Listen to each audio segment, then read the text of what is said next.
திருச்சியில் வரும் சனிக்கிழமை நடைபெறும் தவிக தலைவர் விஜயின் பிரச்சாரத்தின் போது ரோட் ஷோ செல்லக்கூடாது, 25 நிமிடங்கள் வரை மட்டுமே உரையாற்ற வேண்டும், சட்டம் ஒழுங்கு பிரச்சினை ஏற்படுத்தக்கூடாது என்பன போன்ற பல்வேறு நிபந்தனைகளுடன் காவல்துறை அனுமதி வழங்கியுள்ளது.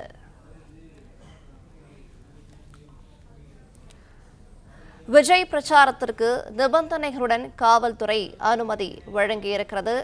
திருச்சியில் வரும் 13ஆம் தேதி விஜயின் பிரச்சாரமானது நடைபெற இருக்கிறது. இதில் விஜய் ரோட் ஷோ செல்லக்கூடாது என்று காவல்துறை தரப்பிலிருந்து தெரிவிக்கப்பட்டிருக்கிறது. விவரங்களை தருகிறார் செய்தியாளர் கலைவேந்தன். வணக்கம், விவரங்களை சொல்லலாம். வணக்கம்.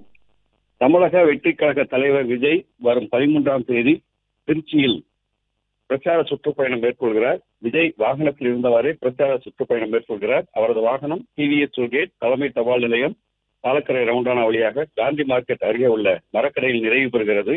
அங்கு அவர் சுமார் 15 நிமிடங்கள் உரையாற்றுகிறார். இதற்காக அனுமதி கோரி தவிக சார்பில் மனு அளிக்கப்பட்டுள்ளது. இந்த நிலையில விஜய் பிரச்சார பயணத்திற்கு திருச்சி மாநகர காவல்துறை பல்வேறு நிபந்தனைகள் விதித்துள்ளதாக கூறப்படுகிறது.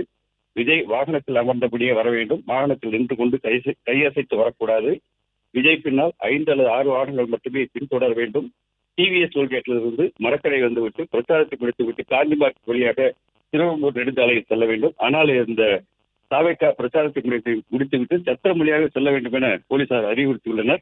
20 முதல் 25 நிமிடம் மட்டுமே உரையாற்ற வேண்டும், சட்டம் ஒழுங்கு பிரச்சனை ஏற்படக்கூடாது, பொதுமக்களுக்கு மற்றும் வணிக செய்யக்கூடிய வியாபாரிகளுக்கு எவ்வித இடையூறும் ஏற்படுத்தக்கூடாது என்பன உள்ளிட்ட பல்வேறு நிபந்தனைகள் விதித்துள்ளதாக கூறப்படுகிறது.